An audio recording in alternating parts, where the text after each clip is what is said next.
नमस्कार मंडळी, मी नेहाज महाराष्ट्र व्लॉग्स या मराठी यूट्यूब चॅनलमध्ये तुमच्या सर्वांचं खूप खूप मनापासून स्वागत करते। तर आज मी तुमच्याबरोबर मेथीच्या लाडूची रेसिपी शेअर करणार आहे। मेथीचा लाडू हा जनरली हिवाळ्यामध्ये केला जातो। मेथीच्या लाडूसाठी लागणारे साहित्य इथे सर्व मी काढून ठेवलेले आहे। हा लाडू खूप हेल्दी आहे, पौष्टिक आहे। तुम्ही मेथीचा लाडू रोज एक जरी खाल्ला तरी तो तब्येतीसाठी खूप छान आहे। शिवाय लहान मुलांच्या आरोग्यासाठी सुद्धा खूप चांगला आहे। लहान मुलांपासून मोठ्यांपर्यंत कोणीही हा लाडू खाऊ शकतं। अशा प्रकारे मी आज तुमच्याबरोबर ही रेसिपी शेअर करणार आहे। तर हा व्हिडिओ शेवटपर्यंत नक्की बघा, कुठेही चुकवू नका। जर व्हिडिओ आवडला तर प्लीज चॅनलला लाईक करा, शेअर करा आणि सबस्क्राइब करा। तर आपण आता साहित्य काढून ठेवलेलं आहे, तर साहित्याकडे वळूया जास्त वेळ न घालवता रेसिपीला। तर गॅसवर कढई तापायला ठेवलेली आहे। जाडबुडाची कढई घ्यायची कधी पण। तर आता याच्यात सर्वप्रथम मी खसखस भाजून घेणार आहे, कारण खसखस भाजायला जास्त वेळ लागत नाही।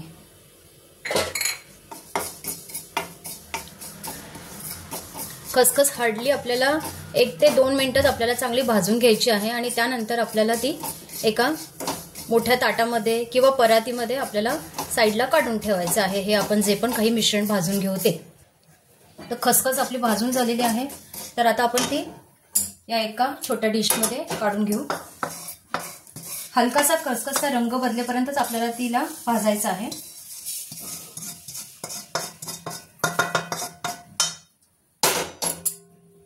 आता आपण खोबरं भाजून घेऊया।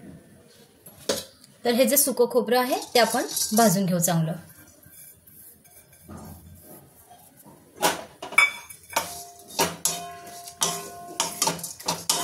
सुकं खोबरं भाजताना गॅसची फ्लेम बारीकच ठेवायची आहे आणि चांगलं खरपूस होईपर्यंत भाजून घ्यायचं आहे।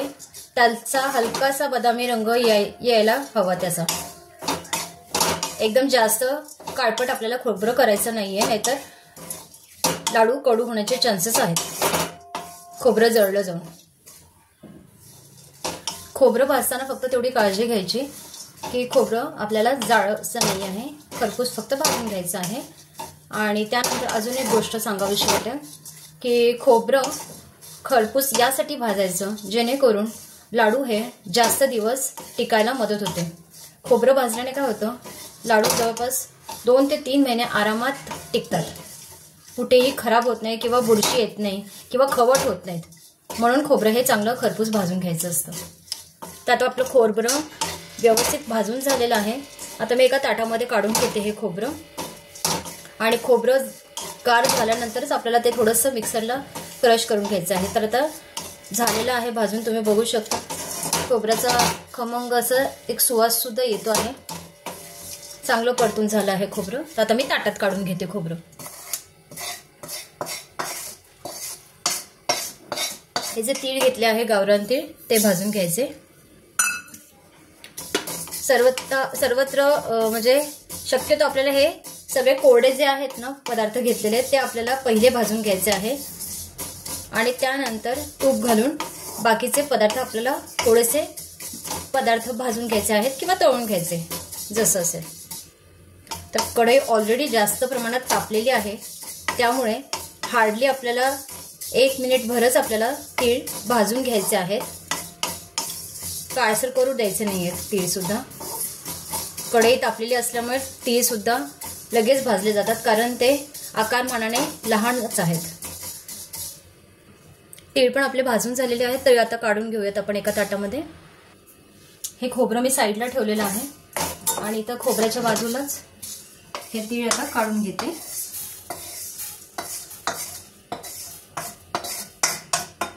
आता याच कढईमध्ये आपण शेंगदाणे भाजून घेऊयात। हे शेंगदाणे घेतले ते भाजून घ्यायचे।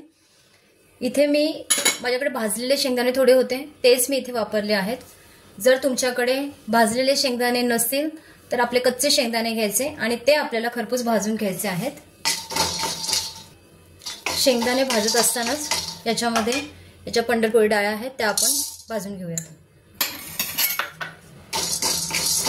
कारण याला जास्त वेळ लागत नाही भाजायला। 1 मिनिटभर पण पुरेसं असते डाळ वाटणी करायला। डाळीच्या ऐवजी तुम्ही त्याच्यामध्ये चणा डाळीचं पीठ किंवा उडदाच्या डाळीचं जरी पीठ वापरलं तरीही चालू शकतो बरं का। डाळ सुद्धा आपली भाजून झालेली आहे. डाळ पण आता डाळ आणि शेंगदाणे सुद्धा तीळ काढले तिथे साईडला काढून घेऊयात. आता कढई ऑलरेडी गरम आहे, तापलेली आहे. तर कढईमध्ये थोडं थोडं तूप घालून आपण आता ड्रायफ्रुट्स भाजून घेऊयात. प्रथम बदाम घेतले, त्याच्यातच आपण काजू ऍड करून घेऊ. काजू बदाम भाजत असतानाच त्याच्यामध्ये पिस्ता घालून घेऊ. पिस्ता पण भाजून घेऊ आपण. आपल्याला हलकासा रंग चेंज होईपर्यंतच आपल्याला हे ड्रायफ्रुट्स भाजून घ्यायचे आहेत. जर तुम्हाला तुपाचा वापर करायचा नसेल तर हे ड्रायफ्रुट्स तुम्ही कोरडे सुद्धा भाजू शकता.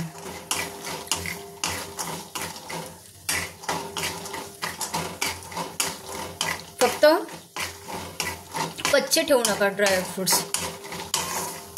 थोडेसे भाजून का असे ना, पण भाजूनच टाका तुपाचा वापर जर करायचा नसेल तर. तर आता आपले ड्रायफ्रूट्स झालेले आहेत भाजून. तर आता मी ते एका डिशमध्ये काढून घेते. इथे मी परात घेतलेली आहे. हे ड्रायफ्रुट्स आता परातीतच आपण काढून घेऊयात, कारण याच परातीमध्ये मी बाकीचे लाडूचं जे आहे मिश्रण ते घालणार आहे. याला ऑलरेडी तुपाचा अंश आहे पदार्थांना आपल्या ड्रायफ्रुट्सना, म्हणून मग मी डायरेक्ट परातीतच काढून घेते.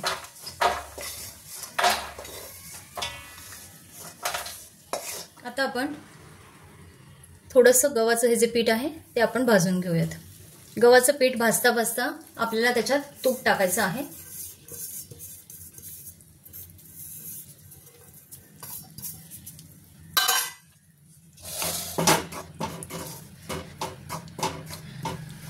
तर तुम्ही बघू शकता जेवढं तूप मगाशी माझ्याकडे होतं कढईमध्ये ते मी घेतलेलं आहे. त्याशिवाय आता वरून आपण थोडंसं तूप टाकून गव्हाचं पीठ चांगलं भाजून घेऊयात.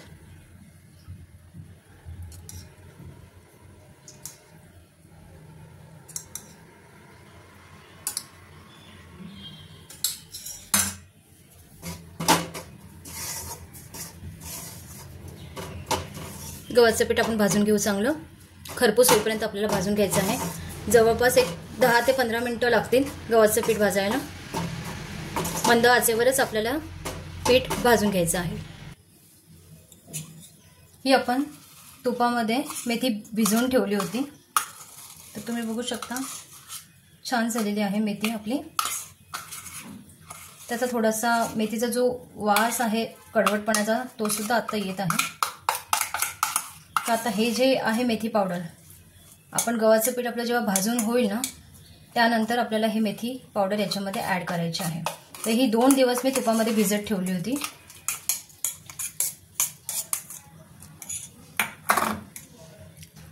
गव्हाचं पीठ मला थोडंसं कोरडं वाटतंय.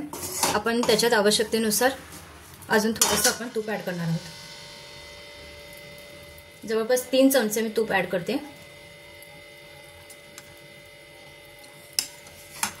आता हे परत एकदा आपण तूप चांगलं टाकलेलं आहे आणि आता भाजून घेऊयात गव्हाचं पीठ. हे थोडं भाजायला सुरुवात झालेली आहे आपलं हे पीठ. पिठाचा कच्चेपणा आपल्याला सर्व काढून टाकायचा आहे. तर अजून 5 मिनिटं मी भाजून घेणार आहे पीठ. आपण हे गव्हाचं पीठ घेतलेलं आहे. गव्हाच्या पिठाच्या ऐवजी तुम्ही मूग डाळीचं पीठ किंवा काळ्या पाटीची जी डाळ मिळते ना त्याचं जरी पीठ घेतलं ना, उडदाची डाळ, ते पीठ वापरलं तरीही चालते याला. ते पण हेल्दीच झालेले आहेत. हे सगळं प्रोटीनयुक्त डाळी आहेत. त्या अर्थात आरोग्यासाठी चांगल्या आहेत आणि त्यासुद्धा तुम्ही हे लाडू करण्यासाठी या डाळींचा वापर सुद्धा करू शकता. तर आता आपण याला अजून एक 2 ते 3 मिनिटं चांगलं भाजून घेऊ. गव्हाच्या पिठाचा कलर बघा आता थोडासा ना बदललेला आहे. थोडा ब्राउनिश शेड आलेली आहे.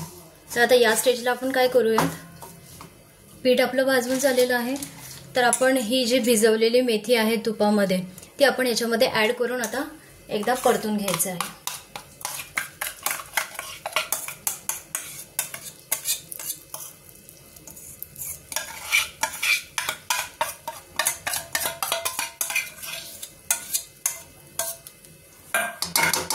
मेथी भाजल्याने काय होतंय, त्याचा कडवटपणा थोडासा कमी होतो अजून, म्हणून आपण आता एकदा भाजून घ्यायचं.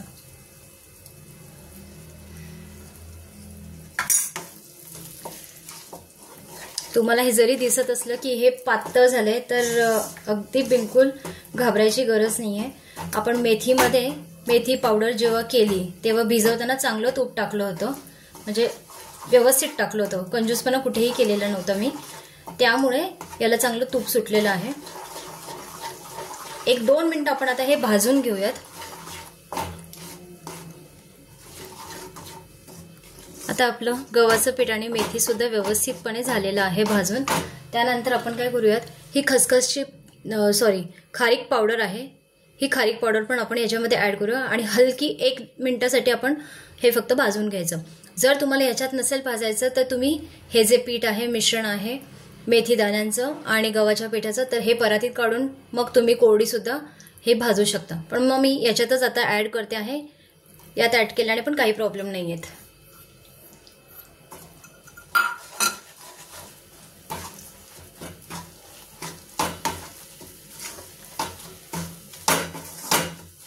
खारीक पावडर आपल्याला हलकीशी भाजून घ्यायची आहे याच्यामध्ये.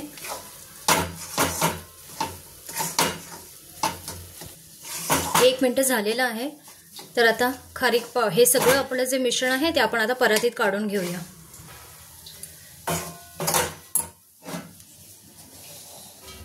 खारीक पावडर भाजताना जो खारकेचा सुवास आहे तो पण खूप छान आहे, गोडसा सुवास पसरला जातो. आपण हे जेव्हा सगळं जिन्नस भाजत असतो तेव्हा प्रत्येकाचा एक काही ना काही सुवास असतोच पदार्थाचा. त्यात आपलं हे सगळं मिश्रण जे आहे ते आपण थोडंसं गार करायला ठेवूया. जी कढई घेतली आहे याच कढईमध्ये थोडंसं तूप टाकायचं आपण. मी 3 चमचे पोहे खायचं 3 चमचे तूप टाकलेलं आहे. तूप चांगलं गरम झालं त्यानंतर आपल्याला डिंक थोडा तळून घ्यायचा आहे.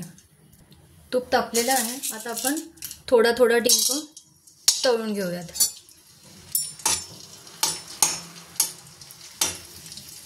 तर डिंक आतमध्ये पूर्णपणे तळून घ्यायचं आहे.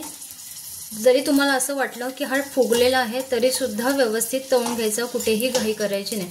कारण जर डिंक आतमध्ये कच्चाच असेल तर जेव्हा आपण हा लाडू करून तुम्ही खाल त्यावेळेस दाताला लागून दात तुटण्याचे चान्सेस असतात.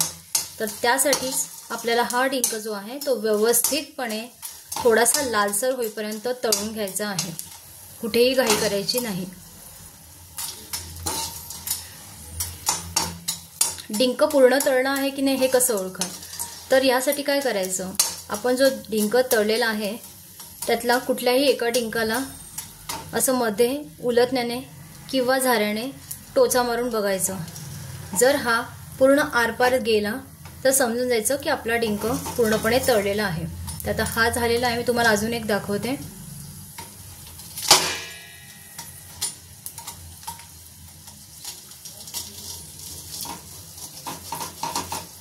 हे बघा, तर अशा प्रकारे याचं समजून जायचं की आपला डिंक व्यवस्थित झालेला आहे, फुलला गेला आहे. तर आता आपण हा डिंक झालेला आहे तो आता काढून घेऊयात परातीमध्ये आणि त्यानंतर थोडा दुसरा डिंक आपण टाकून घेऊ, तळून घेऊ. तर आता हा डिंक जो आहे तो मी एका डिशमध्ये काढून घेते.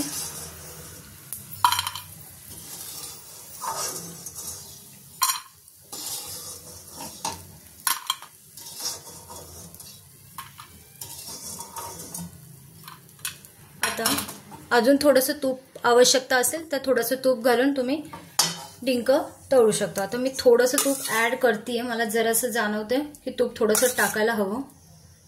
थोडं तूप टाकलं. आता बाकीचा डिंक पण आपण अशाच प्रकारे तळून घेऊयात. चांगला फुगू द्यायचा डिंक सुद्धा.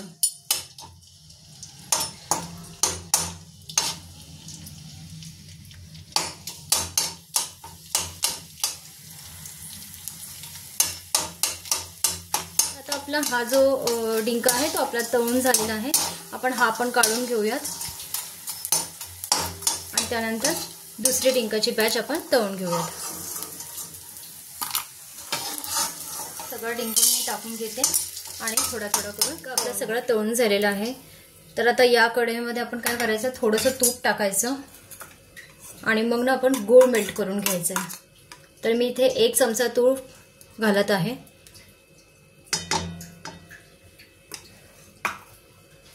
आणि त्यानंतर आता हा जो गूळ आपण घेतला आहे तो आपण ऍड करू याच्यात.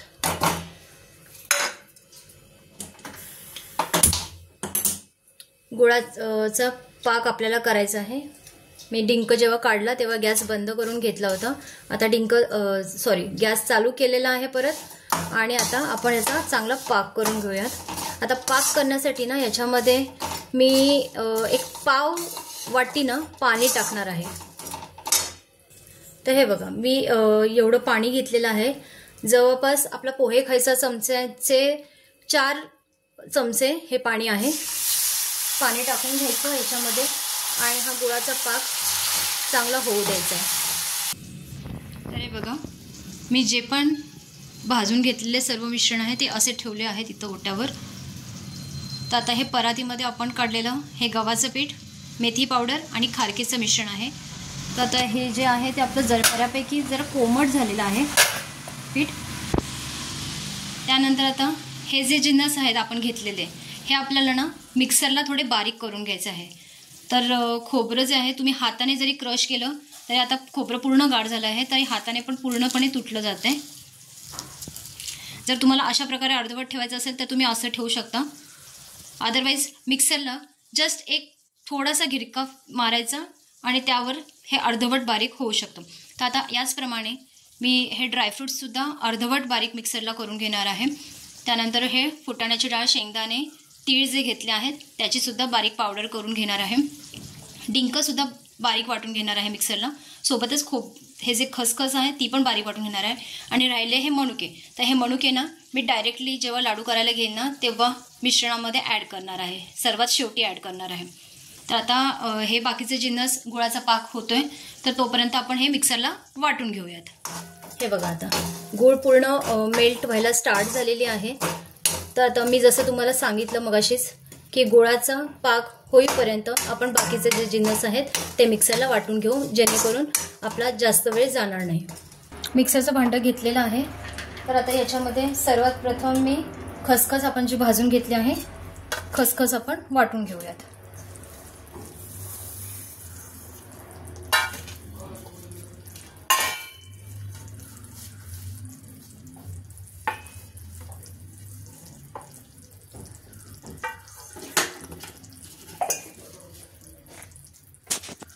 खसखस थोडी अर्धवट भाजून झालेली आहे.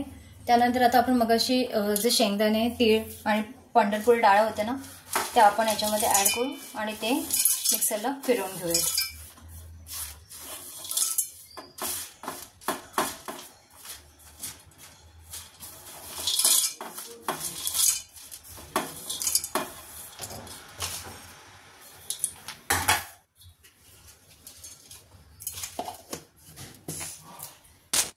हे बघा, अशा प्रकारे त्याची बारीक पावडर आपण करून घेतलेली आहे.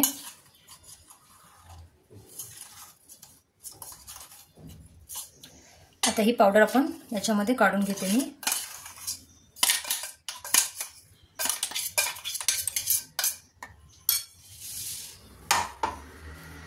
त्यानंतर डिंक जो आहे, डिंक सुद्धा आपण मिक्सरला थोडा क्रश करून घेऊ. तर आता आपला जो डिंक आहे तो व्यवस्थितपणे मिक्सरला फिरवून झालेला आहे. हे बघा, बारीक झालेला आहे की नाही डिंक. अशी पावडर आपल्याला डिंकाची करून घ्यायची आहे. जर तुम्हाला अर्धवट डिंक हाताने जरी फोडून घ्यायचं असेल तरी तुम्ही हाताने किंवा वाटीच्या साह्याने डिंक फोडू शकता, मिक्सरला तुम्हाला जर वाटायचं नसेल तर. आता हा डिंक सगळं झाला आहे आपला काढून. त्यानंतर आता या मिक्सरच्या भांड्यामध्ये मी खोबरं घेणार आहे आणि खोबरं पण ॲड करणार आहे. तर आता जो डिंक आहे तो मी मगाशी जे परात घेतली आहे, परातीत जे आपण गव्हाचं पिठाचं मिश्रण ठेवलं आहे त्याच्यामध्येच मी काढून घेतलेलं आहे. बाकीचे जिन्नस पण आपल्याला याच्यातच ॲड करायचे आहेत. तर आता पुढचं स्टेप, सुकं खोबरं आपल्याला वाटून घ्यायचं आहे थोडंसं. तर आता सुकं खोबरं आपण ॲड करूयात मिक्सरच्या भांड्यात.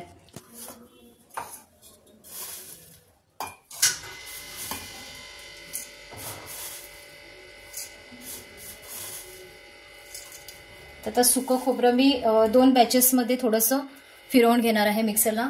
एकदम फिरवायचं नाही आहे, जस्ट आपल्याला एक गिरकी मारायची आहे आणि मग फिरवून घ्यायचं आहे. जास्त त्याला बारीक करायला जाऊ नका.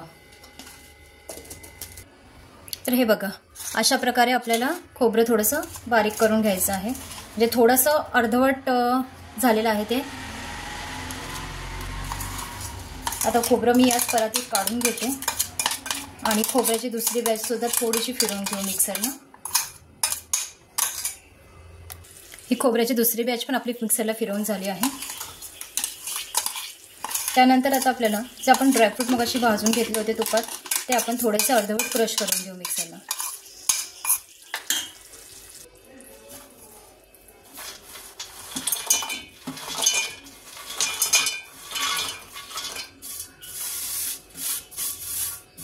जर तुम्ही एखाद्या वयोवृद्ध व्यक्तीला जर तुम्हाला हे लाडू द्यायचे असतील करून, तर तुम्ही जसं दाखवलं त्याप्रमाणे मिक्सरला सगळ्या ह्याची पदार्थांची पावडरच करून घ्या. म्हणजे त्यांना खायला त्रास होणार नाही. इवन लहान मुलांना जरी तुम्हाला द्यायचं असेल तरी अशा प्रकारे लाडू करून दिले तरीही चालतील.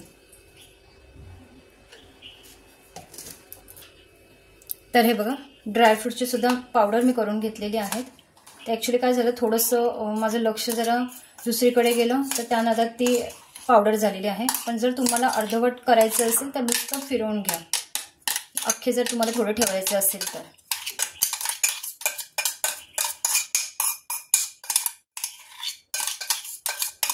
आपण जी मेथीच भाजली आहे त्याचा स्मेल पण खूप छान येतोय. आपले हे सगळे जिन्नस परातीमध्ये तयार आहेत. तर आपण ते सगळे एकजीव करून घ्यायचे आहेत. हे जे मनुके मी मगाशी साईडला ठेवले होते ते मनुके आपण आता ॲड करूयात याच्यात. सोबतच ही शेंगदाणे डाळ्याची पावडर जी आहे ती पण आपण ॲड करून घेऊयात. इथे मी 1 चमचा ही वेलची पावडर घेते. जर तुम्हाला सुंठ पावडर ॲड करायची असेल तर तुम्ही सुंठ पावडर पण याच्यामध्ये ॲड करू शकता. तर आता मिक्सरच्या झाकणाला हे सगळं आपलं जे मिश्रण लागलेलं आहे लाडूचं ते आपण हाताने काढून घ्यायचं आणि हा जो गोळा आहे तो सगळा एकजीव करून घ्यायचा, जेणेकरून सगळीकडून आपली खारीक पावडर, मेथीची भाजलेली मेथी, गव्हाचं पीठ सगळं लागेल या ह्याने. आणि साईडला आपला गोळाचा पाक पण तयारच आहे.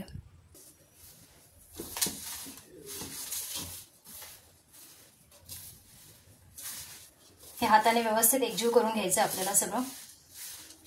आणि त्यानंतर आपण गुळाचा पाक याच्यामध्ये ॲड करून घेणार आहोत. तर आता आपला गुळाचा पाक सगळा झालेला आहे व्यवस्थितपणे. तर त्यानंतर आता आपल्या गुळाचा पाक आपल्याला या सर्व मिश्रणामध्ये ॲड करायचा आहे. तो आपण आता ॲड करून घेऊयात.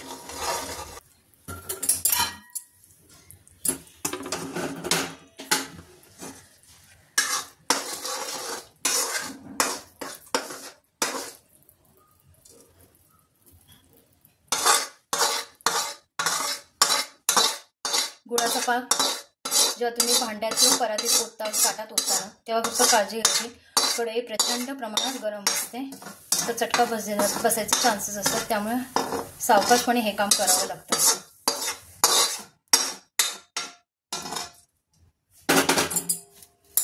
तर आता पाक आपला प्रचंड गरम आहे. तर आता आपण चमच्याने जसं एकजीव करून घेणार आहोत सगळीकडे. आणि थोडं हलकं कोमट झालं की त्यानंतर आपल्याला ह्याच्यात हात घालून हलवायचं आहे.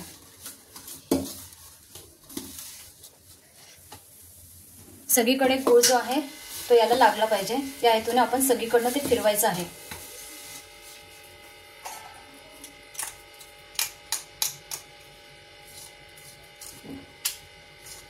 आणि जेवढं कोमट होईल ना, कोमट झाल्यावर लगेच आपल्याला लाडू वळायला स्टार्ट करायचे आहे. कारण एकदम गार झाल्यानंतर आपण जर लाडू वळायला घेतले ना तर लाडू बनत नाही, खूप अवघड जातात लाडू वळायला. थोडंसं कोमट व्हायचे आपण थोडंसं वाट बघू 1-2 मिनिटं आणि त्यानंतर लाडू वळायला घेऊयात. तोवर आपण हे सगळं मिश्रण एकजीव करून घेऊयात गुळामध्ये.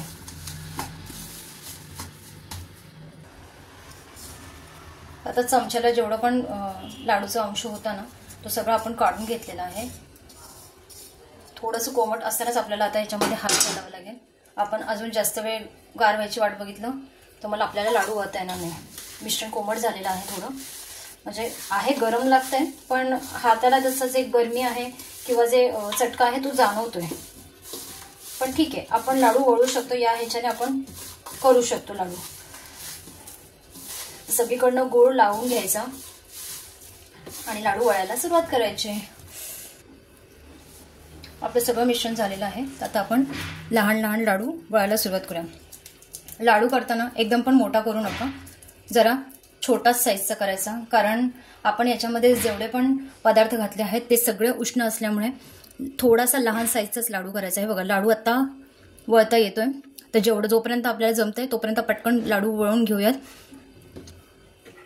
आणि जेव्हा आपल्याला असं वाटेल की पीठ कोरडं पडतंय, तर त्यावेळेस आपल्याला थोडंसं मिक्सरला फिरवून घ्यावं लागणार आहे पीठ, आणि मग लाडू वळायला घ्यायचे आहे. पण आत्ता आपण जेवढं घेतलं आहे त्या प्रमाणात व्यवस्थित झालेलं आहे. तर आता असेच आपण लाडू वळून घेऊयात. हे बघा किती छान तयार होतोय लाडू, वळला पण व्यवस्थित जातोय. तर मेथी टाकल्यामुळे हे लाडू थोडेसे कडसर लागतात, पण खरं सांगू का, जेवढा लाडूमध्ये, मेथीच्या लाडूमध्ये कडसरपणा असतो ना, तेवढा तो पोटासाठी अगदी आरोग्यदायी असतो. पण जर तुम्हाला मेथीचा लाडू नसेल कडू पाहिजे, तर मग तुम्ही गुळाचं जे प्रमाण मी सांगितलं आहे त्याच्या प्रकारे थोडंसं गुळाचं प्रमाण वाढवू शकता तुमच्या परीने, तुम्हाला जेवढं गोड हवं असेल लाडू त्याप्रमाणे. पण आत्ता मी जे लाडूचं प्रमाण तुम्हाला जे पण काही सांगितलं आहे त्या प्रमाणात हे थोडेसे कडवट होतात लाडू, पण खूप छान होतात, आरोग्यासाठी खूपच छान आहेत. तर तुम्ही सुद्धा असे लाडू करून बघा नक्की. लाडू वळताना अजून एक गोष्ट सांगावीशी वाटेल की जरा लहान साईजलाच लाडू वळा.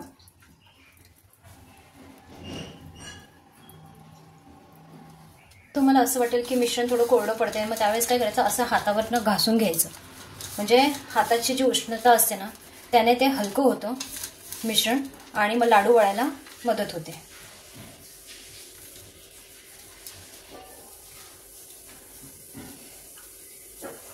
आणि मध्ये मध्ये काय करायचं, आपल्या हाताला हे जे लागलेलं असतं ना लाडूचं, ते ना चमच्याच्या साह्याने ना थोडंसं काढून घ्यायचं. कधी कधी ना हे जे लागलेलं असतं ना याच्यामुळे सुद्धा लाडू वळायला थोडंसं अवघड जातं. तर असं काढून घ्यायचं आणि मग पुढचे लाडू वळायला घ्यायचे. हे बघा, ह्या अशा प्रकारे हे मेथीचे लाडू आपले तयार झालेले आहे. थोडंसं मिश्रण माझं राहिलेलं आहे, हे बघा. तर आता याचे लाडू पण मी बांधून घेते.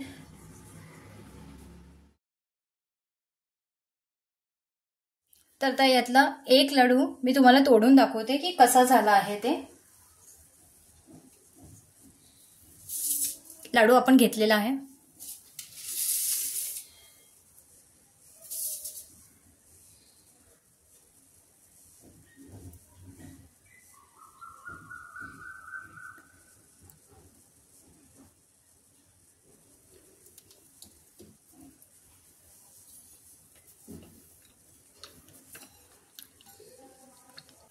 मेथीच्या लाडूसाठी लागणारं जे काही साहित्य आहे ते सर्व साहित्य मी डिस्क्रिप्शन बॉक्समध्ये लिहिलेलं आहे, मेन्शन करते मी तिथे. तुम्हाला जे पण काही डाऊट्स असतील तर ते मला कमेंट्स बॉक्समध्ये नक्की सांगा काय आहेत, आणि यादी दिली आहे त्याप्रमाणे तुम्ही हे लाडू नक्की करून बघू शकता. जर असं वाटत असेल की मिश्रण थोडंसं घट्ट झालेलं आहे किंवा कोरडं झालेलं आहे, ते फिरत नाहीये, तर त्यावेळेस काय करायचं, मिक्सरचं भांडं घ्यायचं, मिक्सरच्या भांड्यामध्ये थोडं थोडं मिश्रण घालायचं, मिक्सरला थोडंसं फिरवायचं आणि त्यानंतर लगेच लाडू वळायला घ्यायचे. इझिली लाडू वळला जातो. ते पण कधी करावं लागेल तुम्हाला, मिश्रण जर कोरडं पडलं तर. पण जेव्हा लाडूचं जे मिश्रण असतं ते घट्ट, आपण जेव्हा गुळाचा पाक टाकतो, सगळं गुळ सगळीकडनं फिरवतो, हलवतो, आणि त्यानंतर ते जे आहे ना मिश्रण, ते लगेच लाडू वळले जातात जेव्हा आपण सगळीकडनं फिरवतो तेव्हा. कारण जेणेकरून शक्यतो लाडू गरम असतानाच हा वळला जातो. जसं गार व्हायला स्टार्ट होते ना, मग थोडंसं ते कोरडं कोरडं होत जातं, तूप झिजतं ना त्यातलं तुपामुळे. पण ते जर मिक्सरला फिरवलं तर मिक्सरच्या उष्णतेने ते लगेच लाडू वळला जातो. तर करून बघा तुम्ही असे लाडू.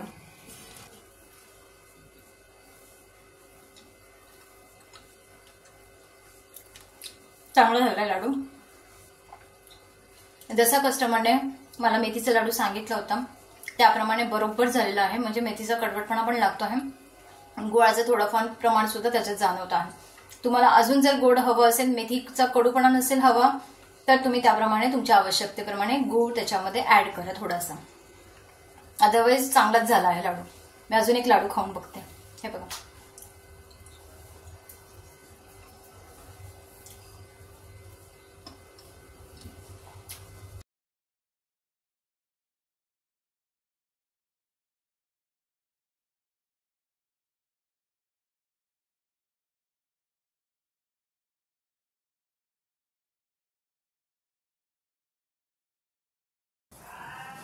आज केलेले मेथीचे लाडू जी रेसिपी तुमच्याबरोबर मी आज शेअर केली आहे, ही माझी ऑर्डरची रेसिपी होती, ती मी तुमच्याबरोबर शेअर केली आहे। आणि या व्यतिरिक्त मला अजून एक गोष्ट सांगावीशी वाटेल। मेथीचे लाडू असल्यामुळे ज्या कस्टमरने मला ऑर्डर दिली होती त्या कस्टमरने मला आवर्जून सांगितलं होतं की लाडू थोडे कमी गोड, म्हणजे गुळाचं जे प्रमाण आहे थोडंसं कमी करा, त्याच्यामध्ये मेथीचा मेथीची जी चव असते कडवटपणाची ती जाणवली पाहिजे, त्या हेतूने मी त्या प्रमाणात हे लाडू केलेले आहेत व्यवस्थितपणे। जर तुम्हाला असं वाटत असेल की कडूपणा जास्त आहे, मेथीमध्ये गुळ तुम्हाला जास्त प्रमाणात हवा असेल तर तुम्ही तुमच्या आवडीप्रमाणे थोडंसं गुळाचं प्रमाण वाढवू शकता। शिवाय हे मेथीचे लाडू खरं सांगू का, मेथीचे लाडू जेवढा कडवट असेल ना तेवढा तो चांगलाच असतो आरोग्याला, तेवढीच ती पोटाला मेथी ही थंड आहे, त्यामुळे तो पोटाला उष्णता जे असते ती आपली उष्णता कमी करायचा प्रयत्न करतो। शिवाय मेथी लाडू मध्ये आपण जे काही पदार्थ वापरलेले आहेत ते पण उष्ण आहेत, तर त्यासाठी आपण मेथीचा हा जो एक लाडू आहे तो दिवसातून शक्यतो एकदा नक्की खा। पौष्टिक आहे, हेल्दी आहे, त्यामुळे भूक पण लागत नाही। आणि शिवाय जर तुम्हाला कुठल्या व्याधी असतील, कंबरदुखी असेल किंवा अजून काही असेल, सांधेदुखी असेल, तर त्यासाठी सुद्धा हा लाडू नक्कीच लाभदायक आहे।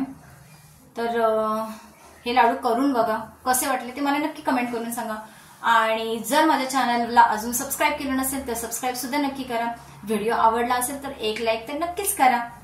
Thank you so much.